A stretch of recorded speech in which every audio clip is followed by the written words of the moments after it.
Atlantis Pride. Sean, you be doing too much.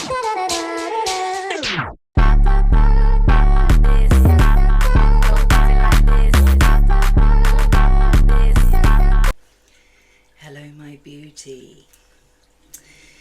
So, it's been a kind of hectic January so far, and I guess we have to expect that, don't we? Because we are still in the year of the snake, we are shedding. So, that takes the form of various things, doesn't it? There's the shedding of relationships, friendships, and people who are fading from your life, or sometimes it's through disagreements, arguments, misunderstandings, feeling let down, feeling that you aren't being met with the same energy or the same love that you are giving. So that can cause sort of disappointments and arguments and different things. Or maybe they're saying, you know, you're not meeting their standards, you're not you're not the good friend. So that causes a lot of arguments and a lot of hurt and things. And although at the time it can be, you know, major, it can be major, and it can be very painful. Any kind of ending can be painful, So then we go through our process of healing and, you know, trying to look at it truthfully. How have we contributed? What could we have done different? What could they have done different? How have they contributed? And then we need to leave it there. We need to leave it there and say, this hasn't worked out. And the best way to do that is to just trust that the universe is bringing you things to help your life and taking things away to help your life path, to help you move forward into a state of space to accept in what's coming next for you. And so then we, you know, if you can trust in the universe for that to be happening, then it gives a reason as to why you're going through this. And sometimes having that sort of reason for something difficult can make it almost sort of more worthwhile to recover and get through it. Because then, you know, it's like, right, well, that had to happen. And so yeah, it actually makes it sort of part of your life that you can accept more. So that's a really positive way to flip a difficult situation. Remember, these people or even the devastation of losing an animal, but then you find you get promotion and it's taking you off to a different city. Therefore, you realise that animal would have been, you know, in its own agreement, right, I'll just back out now. And that will give you that open door to move to that different city or that. So yeah, everything has a reason. Usually, and it's all either a lesson or it's a gift. And to say it's a gift when it's something so painful takes some soul searching and some work. But if you work hard enough on it and or give it time is the big revealer. And so yeah, if you give it time, it will turn up to be something positive in the end, and or explainable, definitely explainable. So yes, that's looking at just how things are shedding, and it really feels like it's ramping up now. It's like the last few days of January 2026, and it's really ramping up because once we hit that new Chinese year of the fire horse, things, the slate needs to be clean. And I mean, you'll still have these revelations coming out throughout this year, but they won't be quite so strong. I mean, personally, I've had a lot of shedding in the last few months, and although things started to go my way a little bit in in January, and I was very, very positive, I've had some really, really sort of difficult situations to have to deal with my children's school and different things that have popped up. So, yeah, so it's hitting everybody, and okay, it's like the last week now, isn't it? So yeah, just bring it on, and then find balance, and that's the important thing. The last sort of 2 weeks before the new Chinese year is just working on your balance, and just thinking about how you can redress the balance and quieten the noise. Now, I don't know if any of you have experienced a lot of anxiety. My daughter has experienced anxiety the last few weeks, and I've experienced quite a lot of anxiety in the last period, and that is seems to be very much affected by the coronal mass injections from the sun, which we know that does cause blood pressure problems. So my blood pressure's gone through the roof, and then dealing with all these sort of, you know, difficult situations makes it that much more challenging, with the extra electromagnetic fields being bombarded to the earth. So you are feeling a little bit more electric. So if you have had that, if you've had headaches, you've had and because of that extra energy being fired at you when you're trying to deal with sort of, you know, this sort of sorting out, sifting, shedding energy, can really make you feel tired as well. So there are lots of symptoms that come from that, and I don't think it's ever something they really acknowledge. I mean, there's nothing on the NHS website, or if you're in anywhere else, WHO. I did hear that Trump had decided to knock WHO on the head. So I think that's probably wise, isn't it? So whatever you think about Trump, I'm not neither for or against any political party, because I think that their intentions are for their own. They're looking out for themselves. They're looking out to line their own pockets and feather their own nests. But they make some choices that sometimes do help the planet, and I think that the more we again shed, the more we put an end to these governing bodies that actually don't serve us. I mean, how many times have you, oh yes, write to your governing body, and what do they actually do? Nothing. They just protect whoever you're trying to fight justice against. So and that's it, isn't it? You know, the proof of the pudding is in the eating. Sorry, I'm coming out with lots of Angleterrisms, but it's they're not serving us. They're just not serving us as people. People who need the help aren't getting the help. People who are, and you know, the recent laws, probably 2-3 years ago, the consumer laws that changed, and you know, making it harder to return something.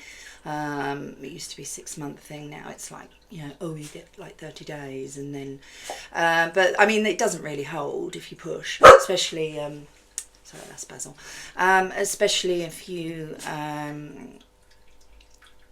press, keep pressing, don't give up. So we're in that state where we have to press, we have to keep going, we have to keep pushing, because Mr. Nice Guy doesn't work. So you have to and then you're accused, aren't you, of being aggressive.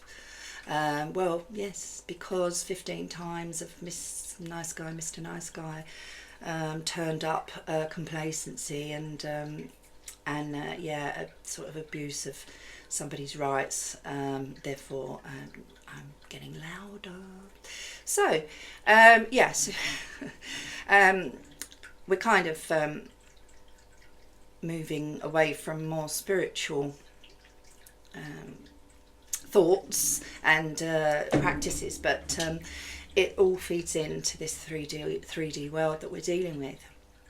So yes, so hopefully we will see a big change. The energies indicate definitely there'll be a big change. There's major changes going on from the 26th of January with regards to planets moving into a new, I think there's a new 18, I mean, astrology's not my strong point because I forget stuff, but yeah, I think there is an 18 or something year cycle, could be 14-year cycle. We have a 39-year cycle, I'm pretty sure about that. There's a 39-year cycle that we've just moved out of in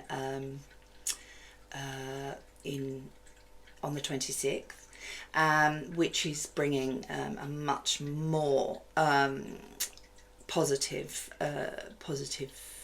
cycle, a new cycle.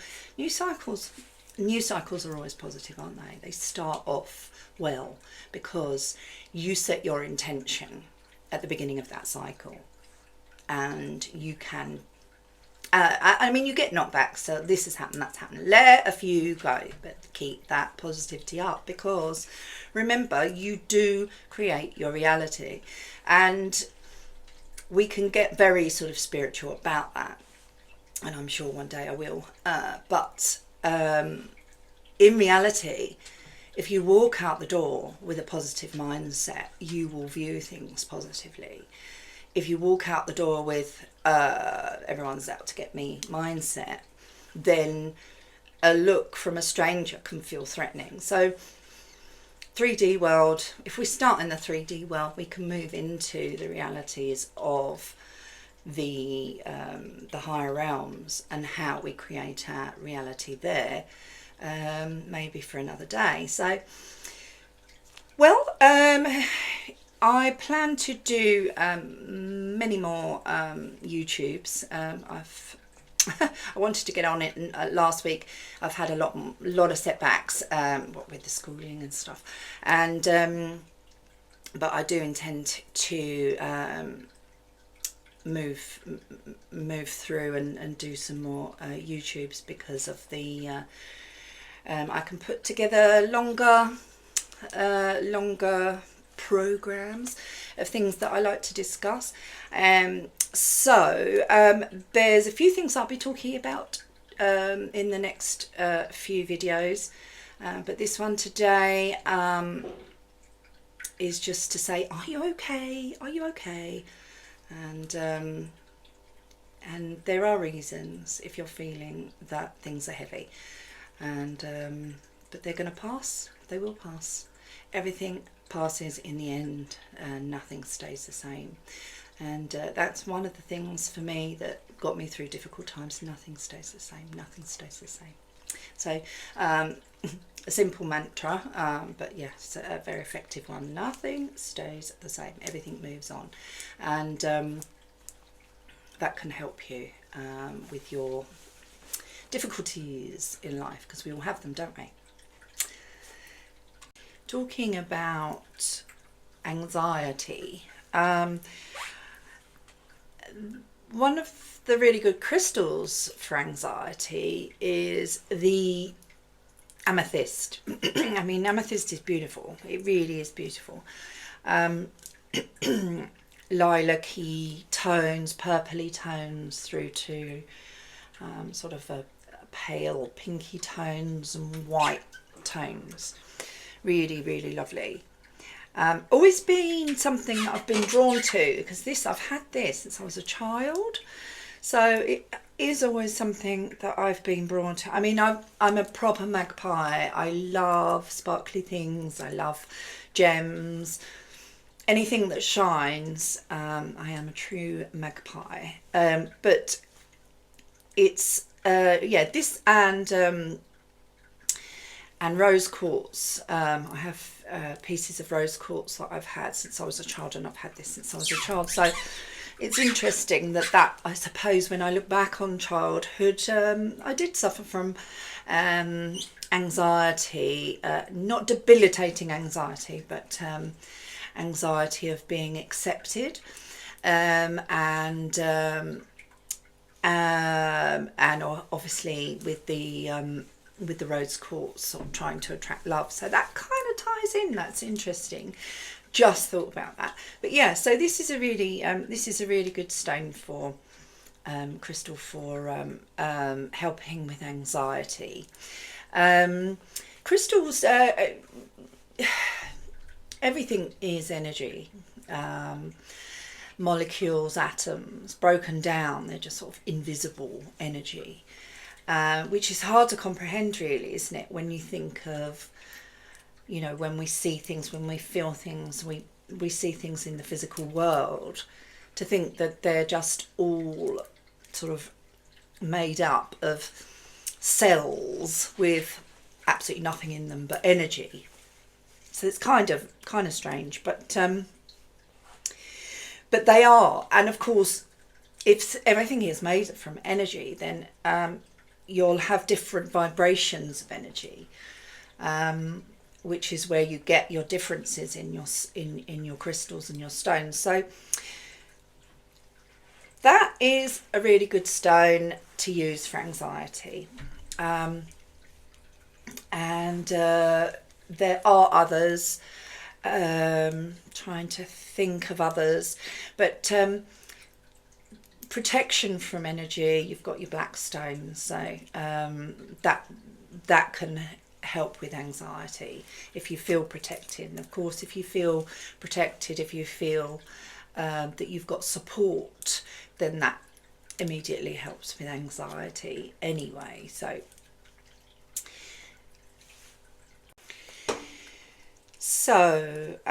cards, divination cards, oracle cards, there's so many out there, and people are designing them. One day I'll get around to designing some, and once you get your mitts on them, you find you have a connection. Lots of people have different rituals with cards, and I can only speak from my experience, and maybe that's just because I've always had them since I was about 15. But I find it very easy to immediately connect to my cards, okay? Learning what they mean. Now, I have terrible memory, part of my fibromyalgia issues. So I find that I used to have a really good memory, but I find that now, even just remembering, say, 5 elements of one card, it starts to slip. And so I rely on my cards as an aide-memoire, and a focus point to bring through psychic information, and sometimes I get spirit come through directly, but yeah, I pull through from the Akashic records. I pull through from my higher self, and any sort of intermittent guides that I have coming in, helping me with certain things. And if I'm reading for you, I'll call from your guides, my guides, possibly spirit, ancestral spirit, everywhere really. Anywhere there's information, anyone who wants to come forward with information will pass it on. And I don't really question where it's coming from or who it's coming from, unless it's something that I need to define. But cards, So these cards, I've bought these recently, and they are past life oracles. And the reason I want to mention these cards today, now I will pull a few for the collective, was because, well, one, they're round. There's something about round stuff that I love. I don't know what it is, but yeah, anything round, anything that's meant to be square, like a table, or something that you would normally find, like a window that's normally square or rectangle, or whatever, and it's round. I love that. I love round stuff. And of course, we do associate round with the divine feminine, and square and angular with the divine masculine. So although I find I am pretty much a balance between the two, feminine and masculine, whatever you are on your appearance, your soul and your energy field will have elements of both, and sometimes one will be stronger than the other, and sometimes they'll be fairly even. Well, mine are fairly even. As I say, whatever I appear on the outside is my meat suit, my shell, but that doesn't necessarily define my my soul energy, my inner field.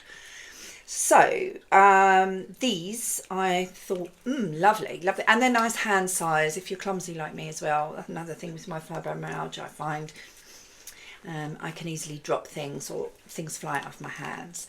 So that's also a nice thing, to have a nice round set of cards. And there's 84, I think it's 84 of them. So there's a lot there. There's a lot there. It's a big deck.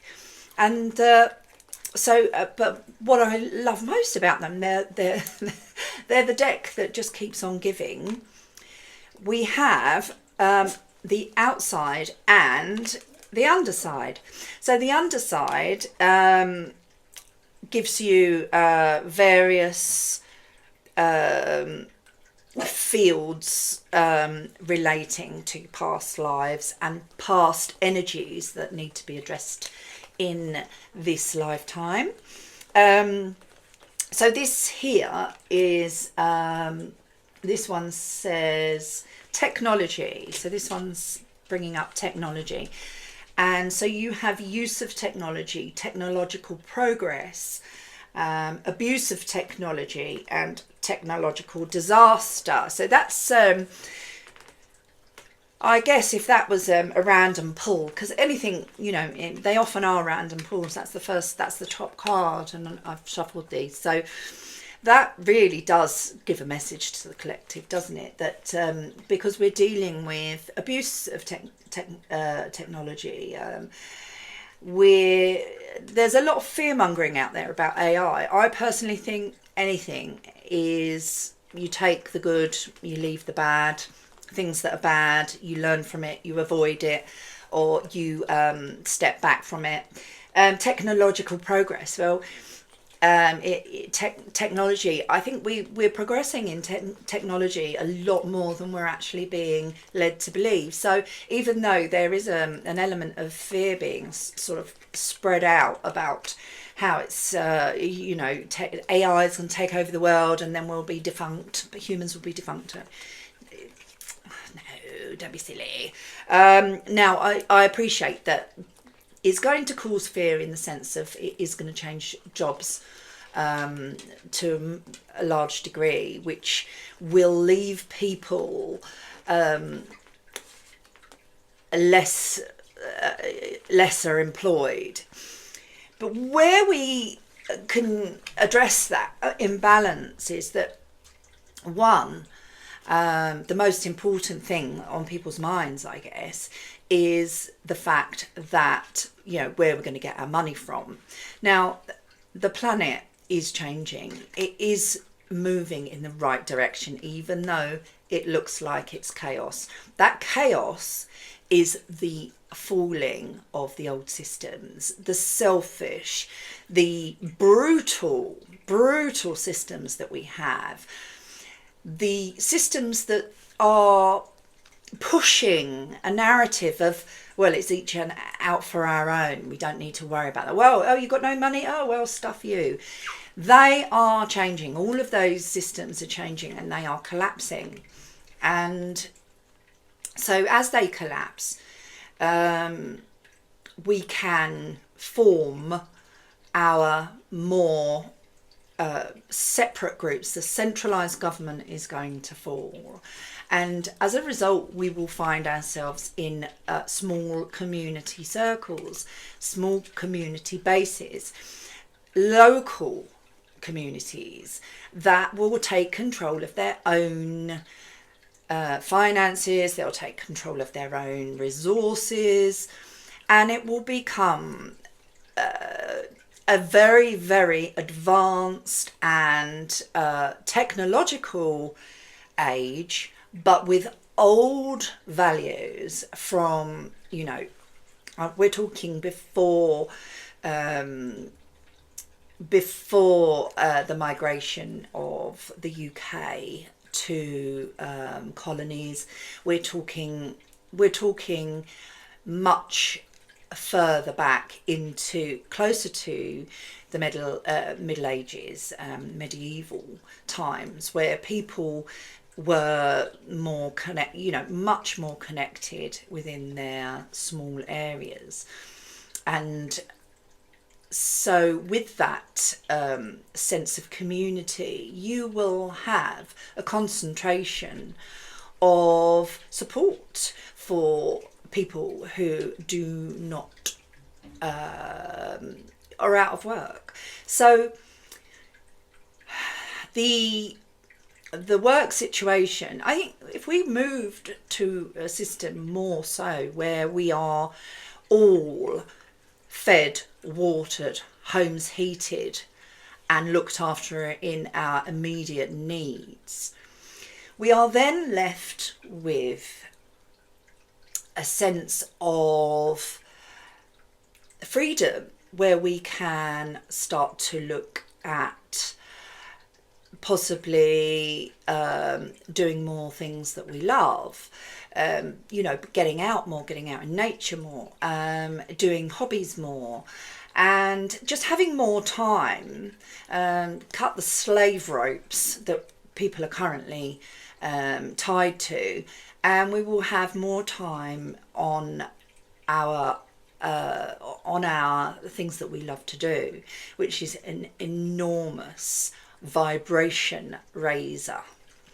And as soon as you have a raised vibration, you are able to consider others, you're able to help with others more, you're able to give other people more time. Everything becomes kinder and less urgent and less aggressive, less desperate. So with that energy and that vibration, you can see how that would feed in to the cycle of a better energy, a better future, and a more cohesive feel to helping people and the community. So with that, I've gone right on a tangent because I was talking on past lives, but so with that, you will also find there'll just be more money to spare. People won't be so greedy, they'll be happier, they'll feel more love in their lives, and they'll feel happier. And with that, you will find that in order, and then there's all these people out there that go, no, I absolutely love to keep busy. I absolutely love to keep busy. And so on top of your needs being met, you will find that if you want to get that bit more, you want to get that luxury feel to your life, you want to earn more money, you want to really strive, it's part of your passion, that's absolutely fine. So you will find that you will still be able to do that, but you will be able to then reach a point where you're doing it for your passion, and greed and hoarding of resources, hoarding of money just won't come into it as much, and you will be happy to reach a point. If you reach that point where you are like, right, well, I've got enough for me, everybody else is okay, everybody else is happy, I've got enough for me to live the life that I want to live, I'm enjoying it, I don't want to keep working just to chuck excess in the pot, that's also fine, okay? Then with the situation where you are, no, I can't stop working, I just love it, it's my life, I absolutely love it, I love keep going, I love seeing that money stack up and my bank account ping ping ping ping ping, that's fine as well, but there will be a much more of an encouragement and a mentality to say, right, I can't stop working, I absolutely love it, therefore I will be continuing to do that, but the excess that's going to sit in my bank account that's not going anywhere, I'm going to use that to support the community, and then that gives me some energy to put something into, I don't know, whatever it is, whatever you can give, setting up something to help other people and watching that run and putting your energy and your work energy into seeing that move forward. So the world is going to become much more like that, I can guarantee it. I just know it. It is an instinctive feel for me. It is a psychic vision for me that I've received. It's also being received in many other spheres, and lots of the psychic community are experiencing those visions and those feelings, that is what is coming in. And also a really good book to read or listen to for a wider vision on that is The Future Human by Meredith, I've forgotten her name now, Meredith, I can't remember her name, a lady called Meredith, and Lee Harris, as he channels the Z's, which is a team of guides, he has recorded those channelings and those conversations with Meredith, and that has a really sort of good, clear vision of the future of humanity. So that's one to listen to if you can. So now that was just one side. Look what span off. A span off of just one soul past life oracle. And then on the other side, which is the outer side, you have more on past lives. Okay, so on this particular we have widow or widower, love, identity, wife, time frame, late modern age. Well, I suppose that's what we are, aren't we? Late modern age. Again, that's what we're talking about. Yes, so that would tie in with technology. Walking the middle path for your lesson. Childbirth and death. Middle East being the location. Material loss being trauma through material loss.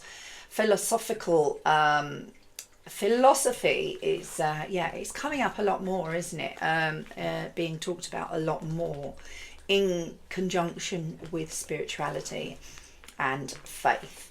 So that's on the outside. So I just love these, and there's there's quite a few of them. So that's just a little bit about a new deck that I have been using and finding quite useful. And as I say, it's something that I would use. I would just scan over, say, for example, scan over this side of it and just see what I was drawn to, and then I would expand from that in through a psychic channel or visions, audio, feeling, all the clairs. So yeah, that's how I'd use mine. So that's those cards. So I will, as we've pulled one of those for the collective, I would just also like to pull an angel number oracle deck for the collective. And I am going to go on to talk about some numbering that have been had their meanings changed, okay, after this. And so let's do a little shuffle. Let's quickly shuffle these. And for the collective, they need to hear. We need to hear. Okay, that's 1 2 1 2. Love and unity. Love and unity are surrounding you. Share your love with others, and it will be returned to you. And that kind of ties in with what I was saying about, you know, this future human standing and environment that we will find ourselves in you know, in the coming years. And I understand we have a long way to go, but remember, everything has to fall to the ground for it to be rebuilt, and the phoenix will rise from the ashes. And as I say, that is the more we grow in that vein, love and unity as a collective, the more we will, the more it returns. And that's where, as I say, with the situation where you work, you're looked after, as you start yourself up on your business, the youths, they have a great idea for a business, and they're supported, they're invested, they're encouraged, with love and unity from the community. They're supported financially, they're supported whilst they get on the ladder, they're supported in every way. Those that haven't got particularly supportive families will find that support in their community, or distant families. And once they have that support, they will then be able to experiment and be creative and get their businesses going. And then when they find themselves in a position of strength in their business, that's when they are able to return the favour. So yeah, it's a nice idea, but it's coming. I promise you, it's coming. Okay, that is coming. And if you're sort of in your latter stages of life, like I am, then you will think, oh yeah. But we will be the supporters of that, the light workers, the people of age, shall we say. We are the foundations. The future generations will stand on our shoulders in order to get these things done. So it's important that we are still around and we are still positive, and pushing forward for them to do that. And I just can't wait for my children to be, in those sort of years where they can take control, they can lead, because I see a massive change. I had children late, so I have Generation Alpha. So yeah, they're the enormous change in them as people. Let me give you an example. I've heard her say it twice now. My daughter was talking to her school friend, 10 years old, was talking to her school friend, and said, And she was really pressuring me to tell the teacher, really pressuring me. It's my business, it's my issue, and I don't want to be pressured. I will tell the teacher if I feel I want to tell the teacher. And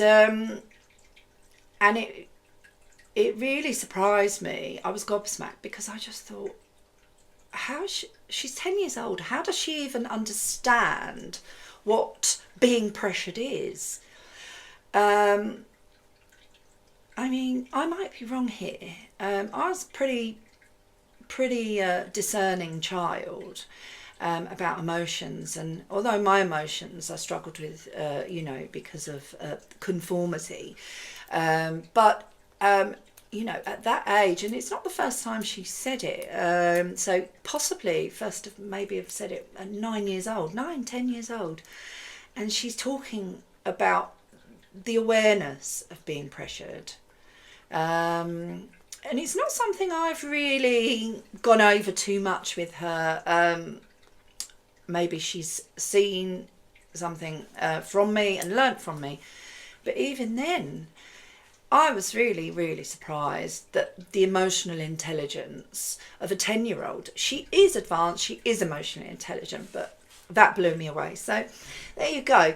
We're talking about the future of the planet, the future of humanity, and we've got little 10-year-olds saying, don't pressure me, no, don't pressure me. So we have got it's all in place for us, it's all in place, and it just needs to grow, and they need to grow. They need the support and the love, and the care, and the teachings that don't take in the drama. Just don't take in the drama that you're being fed, and then you can grow and you can really take forward that new outline of what you want the future of humanity to be, because we will create our own futures. In respect of angel numbers, there's a couple of numbers I wanted to bring up. So a bit like the queer community reclaimed the word, and obviously there's other cultures that have reclaimed offensive words. Excuse me. One of the numbers that I wanted to raise as something that has the two meanings. There's two here. One is 666 and the other one is 13.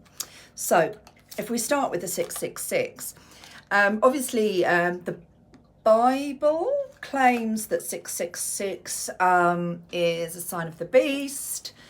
There's various theories that can, I think Dolores Cannon might have even spoke on that, but you can, there's various names in history where if you add the names up, numerology style, and you end up with 666 and they turn out to be not very nice people, sort of mass murderers and things like that. I'm talking like mass genocide.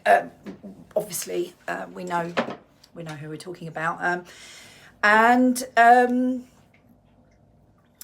the sign of the devil. But in angel numbers and numerology, so the light side of numerology, we have 666, which represents balance and harmony. So this is 666, balance and harmony. Seek balance and harmony in all aspects of your life. It will lead to peace and success. So, and then there's another number I want to address, which is the 13. Now, some said that unlucky number 13 may have stemmed back from the Knights Templar losing a battle on the 13th. and obviously we have Friday the 13th in our cultural history, the films Friday the 13th. But I found that 13 was quite a lucky number for me, a positive number, a number of progress, a number of sort of good decision making, good insight, and it stood out. So going back to my younger years, I just thought, oh, that's typical of me, isn't it? Like, I'm not, I can't just have a normal lucky number, or I've got to have a controversial lucky number, 13. But as I say, that there is various stories about how 13 has come about as an unlucky number. But again, in angel numbers, you've got here 13, so that's double 13. Trust your intuition. Trust your intuition. It's guiding you towards a brighter future. So for me, that kind of indicates some of the negative connotations that positive spiritual representations have been given in the past in order to turn people off them. So that leads me on to witchcraft. So when we think of witchcraft, obviously the traditional ugly, old, black-haired hag comes to mind. And that was an image that was put forward in the 18th century, around the 1700s, where there was, actually it could have been earlier, I think it might have been earlier than that actually. I think it might have been end of 60, anyway, I'm sure someone will know the dates, but towards the end of that time, there was a strong movement from the king to wipe out all religions apart from the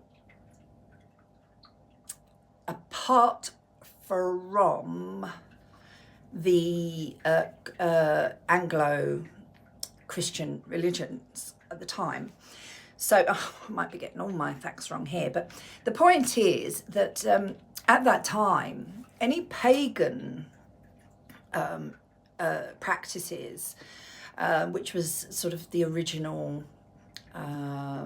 religion, which sort of flies on the basis of nature, the sun, and general sort of earth qualities, was basically sort of demonized or witchified, to make the point that I'm making. So I actually came from a small market town. My ancestors go back there, back to the 1700s, the end of the 1700s, but still the 1700s, where they actually have a tree with a preservation order on it. It's actually in the back of a pub car park, because it's called the hanging tree. So that does stem back from late 1700s, where the witches were hung, people were hung. And the story was very strong in that town, being an Essex. Essex was a big witchy county, and there was strong opposition to paganism or witchcraft in that county. And there's lots and lots of history about it. A friend of mine, and actually she's my sister's sister-in-law. She's a filmmaker. She was looking into making a film about witchcraft, but she hasn't managed to get round to that as yet. So that would be one to watch. But that town was an epicenter for taking out these witches, and in I would say sort of the northeast part of the town is a pond, a small lake, and it's called the Bobbing Pond. And throughout that time in history, witches were taken, or suspected witchcraft, people of witchcraft suspected, basically older women who were wise, who weren't taking any nonsense, weren't into the negativity, weren't into conforming to sort of new, you know, just the ones that had some confidence to stick up for themselves to say, no. They were targeted and accused of being witches. Also, these were women of, it's very insightful women, and women who were healing the community using herbs and, you know, spices and stuff that they came across in nature to heal. They were targeted. They were taken to the Bobbing Pond to be bobbed. So they were tied to a pole and they were rolled under, kept under, and if they turned back up from the pole alive, then they were a witch. And they were taken and hung and then burnt in the town square, on the hanging tree and in the town square. And obviously if they came up and they weren't a witch, they would be dead and waterlogged. So this was a very, very prominent folk tale story. Well, not really folk tale, because it's true, in the town that I grew up on. So it's something that really always interested me, and it's always been talked of since I was a very small child. So when I came to learn a bit more about numerology, a bit more about angel numbers, for me that gave me comfort to know that, you know, there's not just the negative side of these numbers and the representations, the meanings, and the vibrations of these numbers. There's also the positive, because I like positivity. That's me. And I think sometimes when people are particularly positive, they can go out into a normal field and people just, your positive energy actually irritates them. So this is why this this year of the snake, of shedding, is so helpful, because you can literally bat them away and say, part of my shedding, don't need you in my life, don't need you to criticise my positivity, because it's me and I am unapologetically positive. So if you would like to be negative, then that's a matter for you, but don't take my positivity out, because I'm keeping it, it's mine. So yeah, that's just a little bit there about numerology and reclaiming our numbers.